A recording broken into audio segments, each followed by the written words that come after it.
Hey there, you fellers and fellnuts. Welcome back to Buddy's Lawn.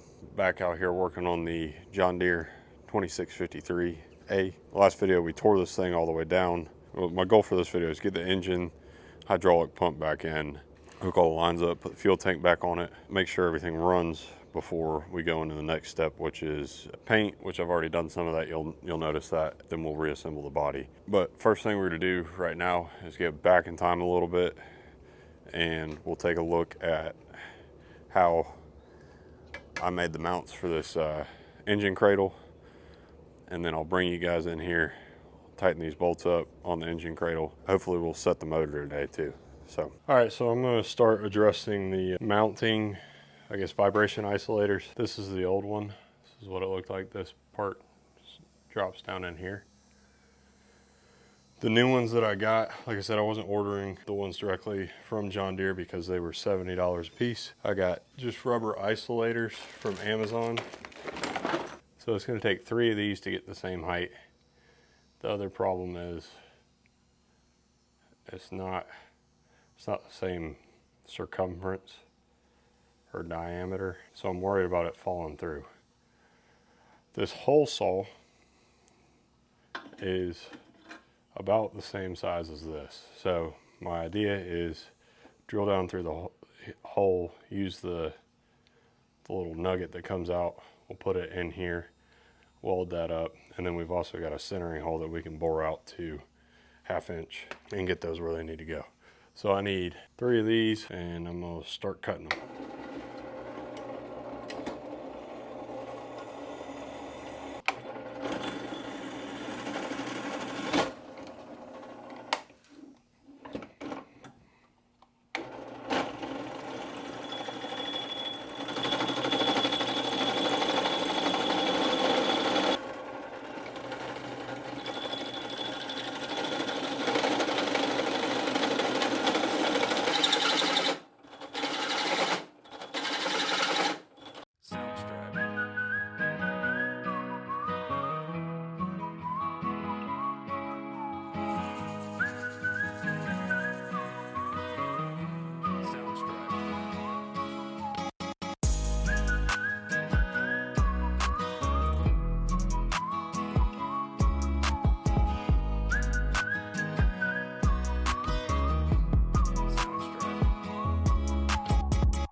I just realized my mic wasn't on when I was putting these in. So what we did was we welded that piece in the middle here to take up the extra space. Then ground it down, opened up the hole in the middle, and we bolted these on, then put that bolt through the bottom with the big washer, 3 of these rubber isolators, because that equals about, it's actually just a touch thicker than what the stock ones were. And then just put the nut on here temporarily because the subframe is not 100% dry yet. So once the subframe finishes drying, I'll throw that back in here, and then we can start reassembling some of this stuff. So yeah, that's what we just did. All right, because of the way that this thing is, I've got to do most of this work with wrenches. I can't use ratchets.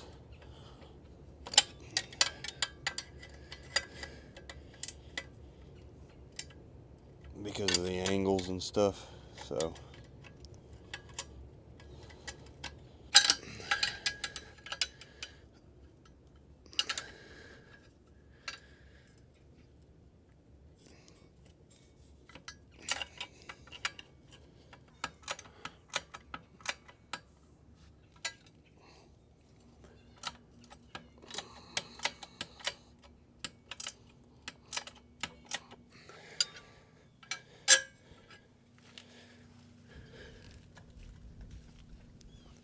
All right, that one feels tight.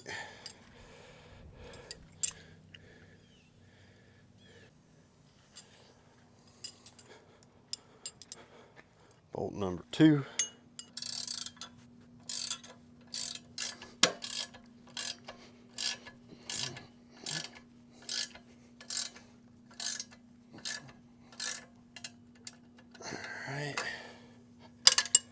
All right, let's get this last bolt tightened up.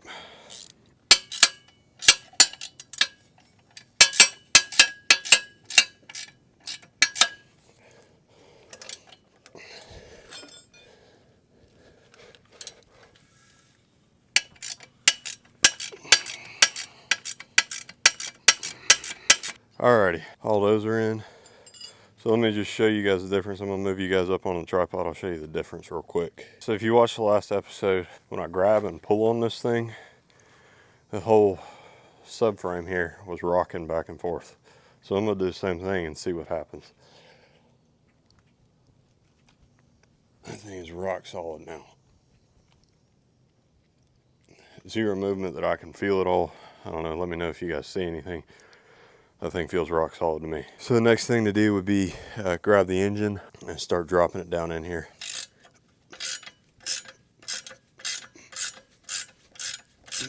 Alrighty, let's bring this engine out here.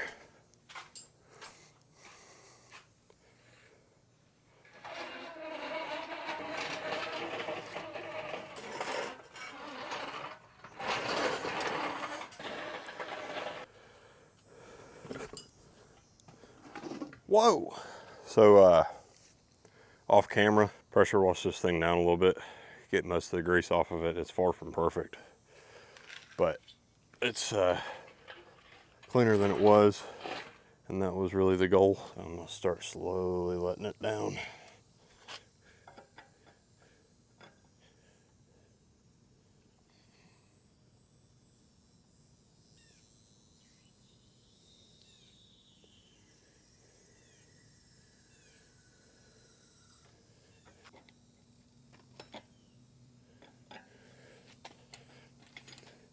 Alrighty, it's in. It's actually in a little bit deep.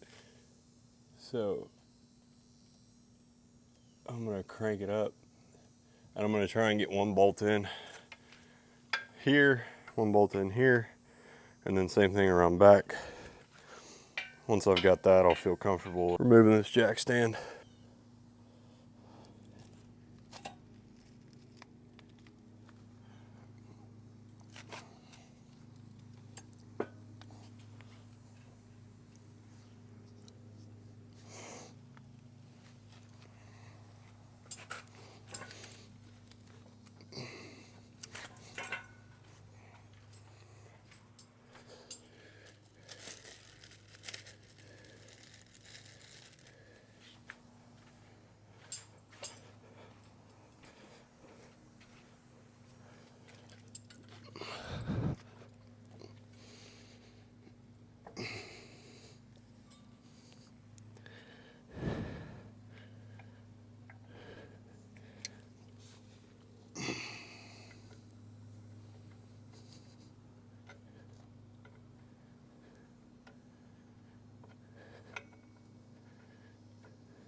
And of course it started raining.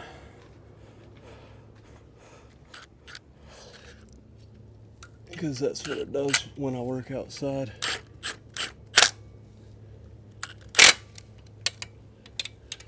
Almost guaranteed.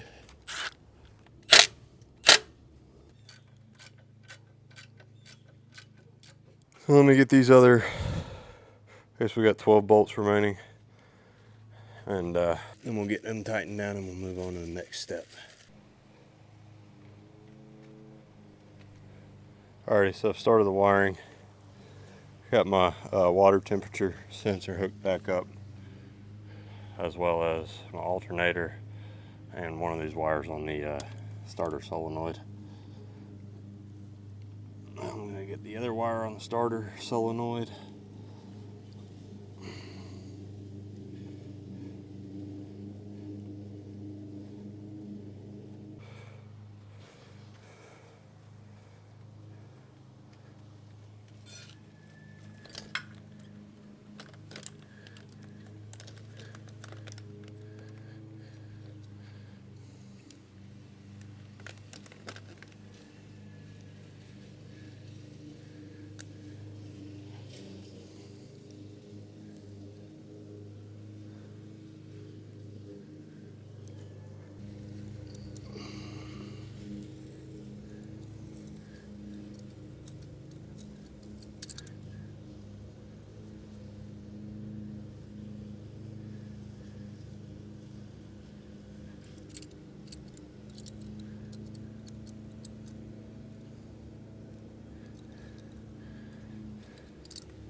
Alrighty, so I believe I've got all the wires hooked up here. And it should be ready to turn over. So obviously it's not going to start. I don't have fuel system hooked up. I don't even have fuel pump hooked up. None of that's hooked up. I've got neutral switch bypass, seat switch bypassed. So let's see if it'll turn over.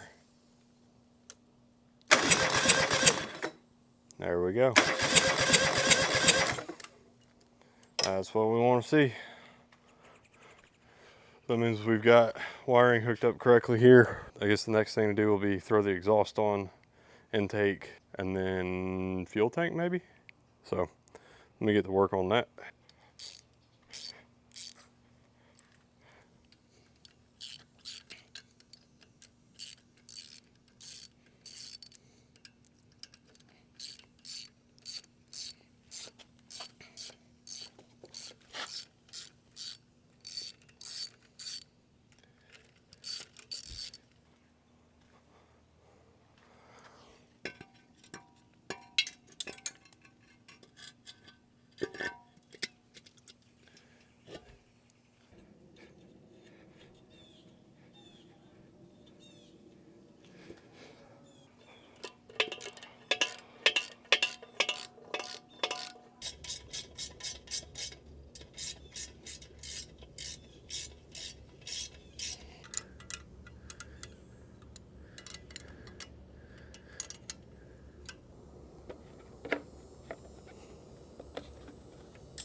All right guys, getting ready to install this hydraulic pump.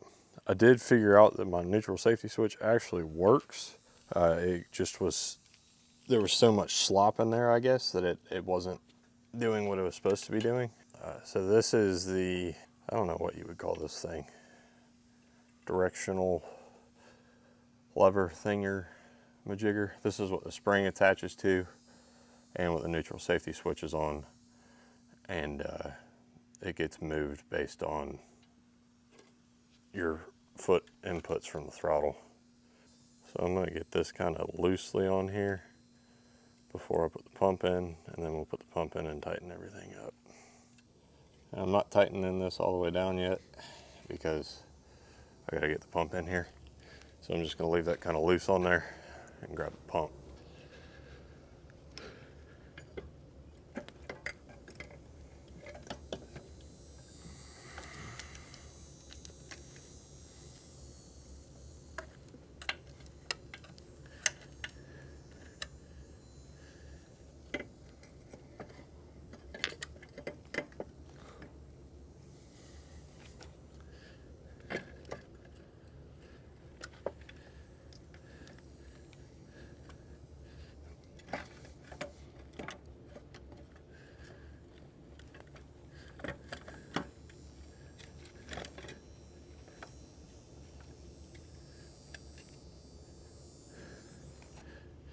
So this bearing down here rides in this little slot, and then as it moves, it causes the pump here to ride up and down.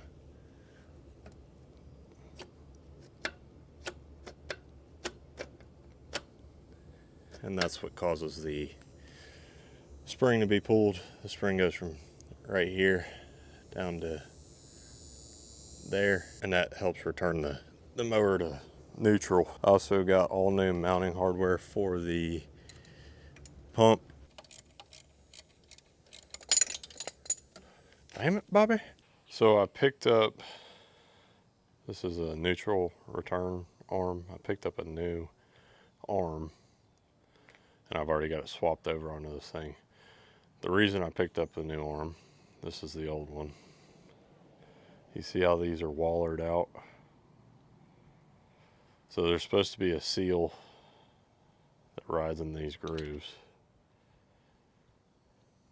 And it keeps the grease in here, and it also makes up the distance for the eccentric nut that goes through here. This one did not have the seals and had worn itself down into the shape of the eccentric nut. So I picked up new arm, new seals, and a new eccentric nut. So I'm going to get this installed, and let me get the camera set. So here's the whole assembly put together. I've got my eccentric nut, seal there, and a seal there. And these are kind of, these are like wool seals. And I think that when you pump this full of grease, these things get impregnated, and they act both as a seal to keep the grease in and kind of as a race for this eccentric nut, because this thing pivots on here, right? And that gives, that's what returns you to neutral. There's a spring that attaches here. I've got this upside down. This thing pivots on here. The spring returns you to neutral. All right, one trip to the hardware store later, and I'm back. I lost a nut, which is a terrifying thing to say. Thankfully, the hardware store had replacements, so let's try and get this thing installed.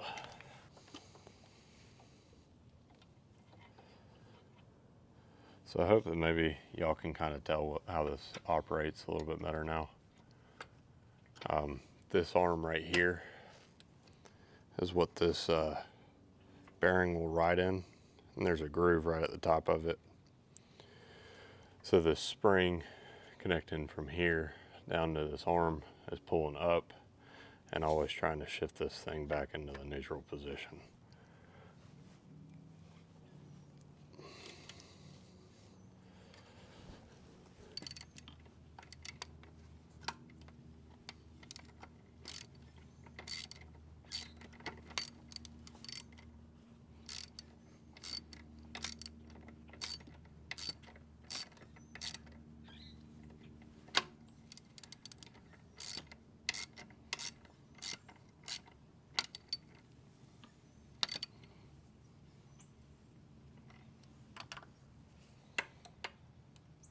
That's much better.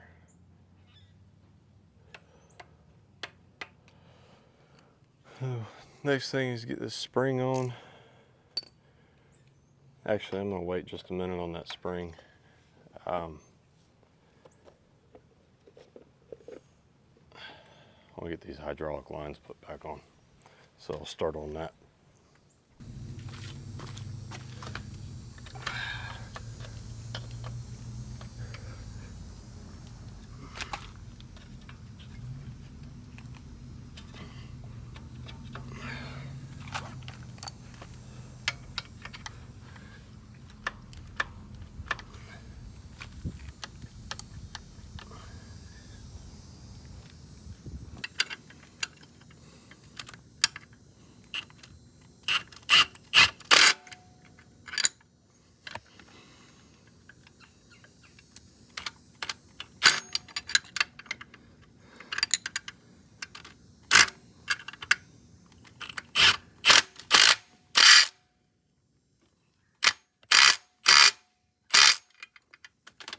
Got it.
So we got all the hydraulic hoses hooked up.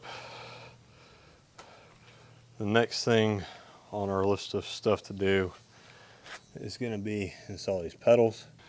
Got my pedal arm thing and my bushings.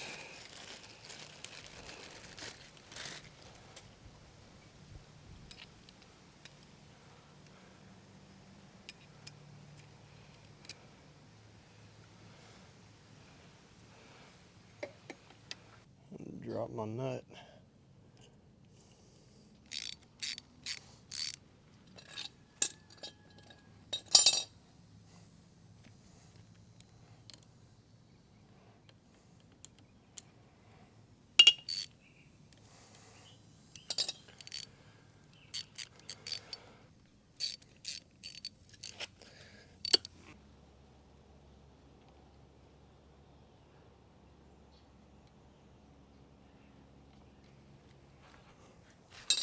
Alright guys, so I got all the hydraulics hooked back up.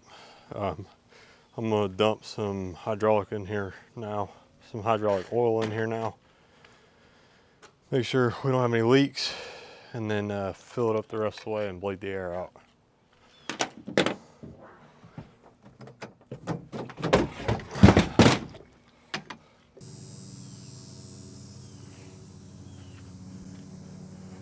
Alright guys, so it's a full 3 weeks since I worked on this thing last. It's now October 21st. It was October the 5th, the last time I worked on this.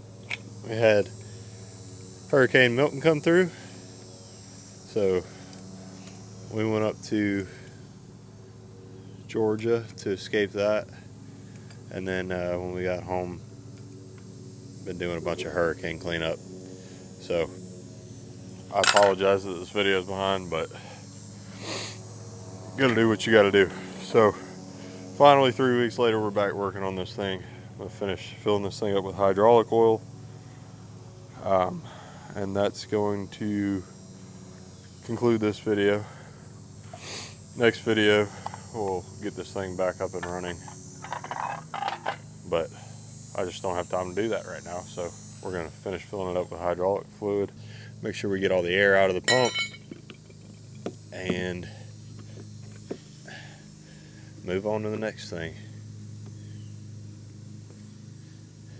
So we had a little bit of damage from Hurricane Milton. It could have been a lot worse. Got a broken gate, had a bunch of limbs down, and then obviously trees were stripped and all that kind of stuff. So like I said, I spent the last 2 weeks cleaning up. I don't know if y'all can see this behind me. There's a pile of debris behind me. There's a giant pile of debris down by the street. So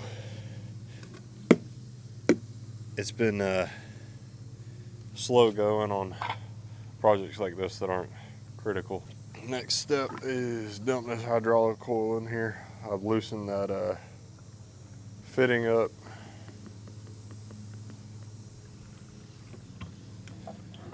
That hydraulic line, I loosened that fitting up so that as this thing fills up, we can bleed the air out of the pump. This funnel is slow, man. I think this thing is going to take close to the full additional 5 gallons that I've got here. Alright, I went and made myself a funnel out of a water bottle. I'll try and speed this process up a little bit.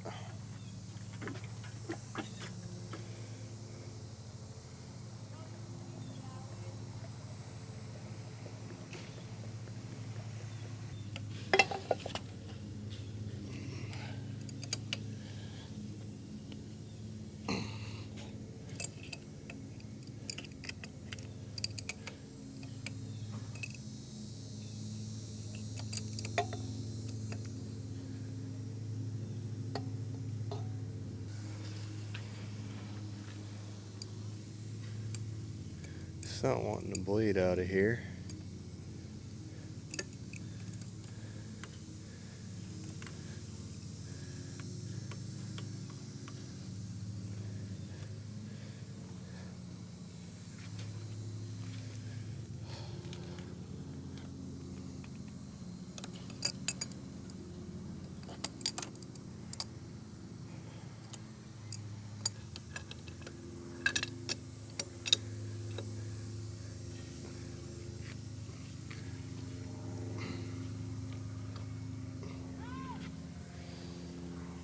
See if I can get a wrench on that.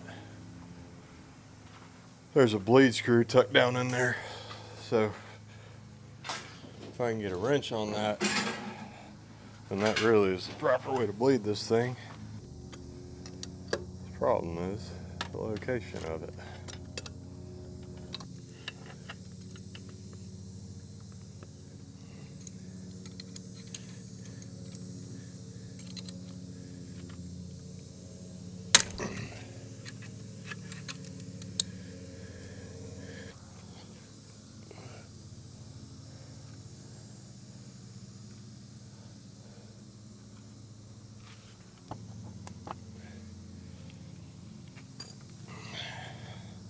I'm gonna dump just a little bit of oil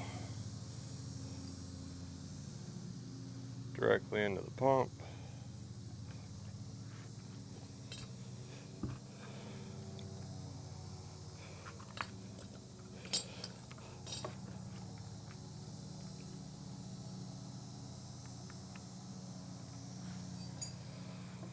Alright.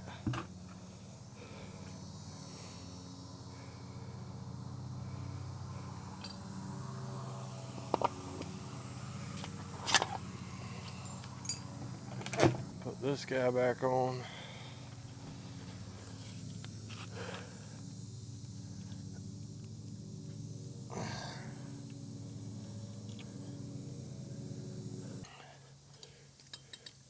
This line back on here.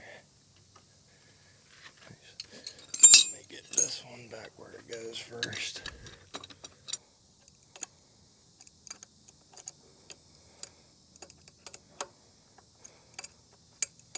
Alright, now I got oil in the pump. All my lines are tightened back up. I'm gonna crank this thing over and get the pump to cycle through several times, and then we'll check the level of the fuel and see where we're at. Alright, I got my safeties bypassed, so now when I crank on this thing, it should turn over and pump a little bit of hydraulic fluid around. So we got the whole oil cooler that's got to get filled up and a bunch of other stuff. So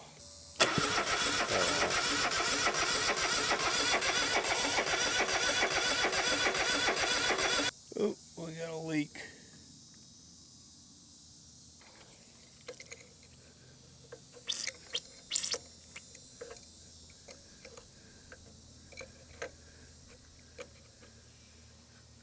I guess I'll loosen that and forgot about it. Okay, crank some more.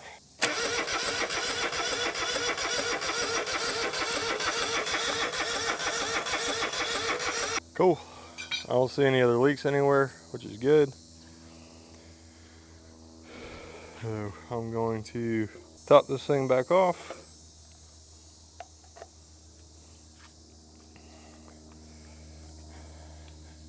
And we should be good to go.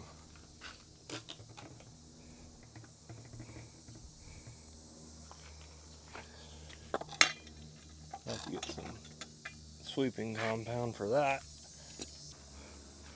I'll fill this thing back up.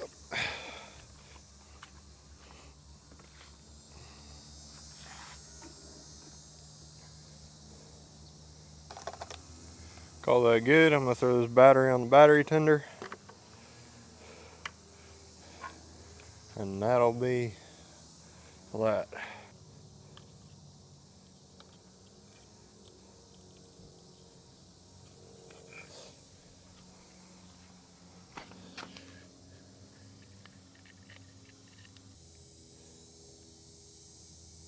All right, guys, that's all I've got time for on this video. So I hope you guys enjoyed this week's video, putting motor and all this stuff back together and then getting it full of hydraulic fluid. Next week, get the gas tank back on, fill it up with coolant, make sure it runs, and then we'll move into the painting and reassembly part of this journey. So thank you guys for tuning in. If you like this video, be sure to leave a like, a comment, and hit that subscribe button. And I'll see you guys next week.